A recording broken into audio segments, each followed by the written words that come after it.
بسم اللہ الرحمن الرحیم۔ السلام علیکم ورحمۃ اللہ وبرکاتہ۔ کنواری لڑکی سے شادی کے بے شمار فائدے۔ علامہ ابن القیم رحمۃ اللہ علیہ فرماتے ہیں کہ حضور صلی اللہ علیہ وآلہ وسلم نے بیاہی پر کنواری کو کیوں ترجیح دی، جبکہ کنوارا پن پہلی بار ہم بستری کے بعد زائل ہو جاتا ہے اور لڑکی ہمیشہ کے لیے شیبہ یعنی جس کا بکارت زائل ہو جاتی ہے۔ اتباع کا کہنا ہے کہ کنواری کے ساتھ ہم بستری کا مقصد ہے کہ اس سے پہلے چونکہ اس کے ساتھ یہ عمل نہیں کیا گیا، لہذا اب جب ہم بستری کی جائے گی تو اس کے دل میں محبت جان گزی ہوگی اور رہتی زندگی اس کے دل میں ثابت اور استوار رہے گی۔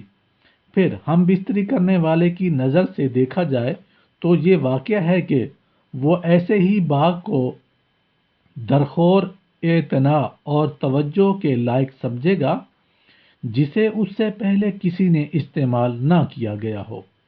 اللہ رب العزت نے بھی اسی طرف اشارہ کرتے ہوئے حوروں کے متعلق فرمایا، جن کو اہل جنت سے پہلے نہ کسی انسان نے ہاتھ لگایا ہوگا اور نہ کسی جن نے، اور پردہ بکارت زائل ہونے کے بعد بھی ہم بستری کی لذت بدستور باقی رہے گی۔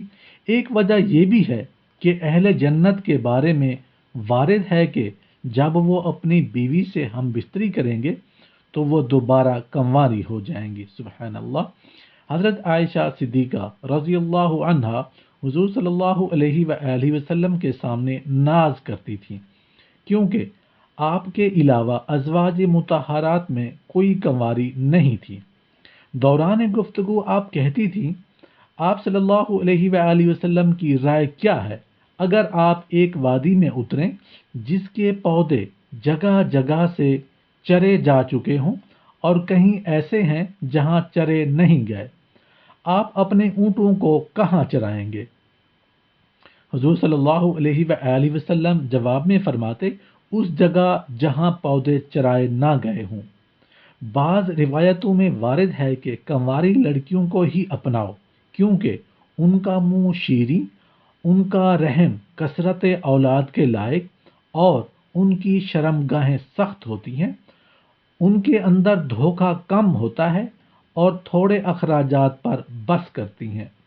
بہرکیف کنواریوں کی جس قدر بھی فضیلت وارد ہو، اس میں شک نہیں کہ بیاہی ہوئی خواتین کو بھی بڑی فضیلت حاصل ہے، کیونکہ شوہر کے معاملہ میں انہیں مہارت، تجربہ اور حسن سلوک سے واقفیت ہوتی ہے۔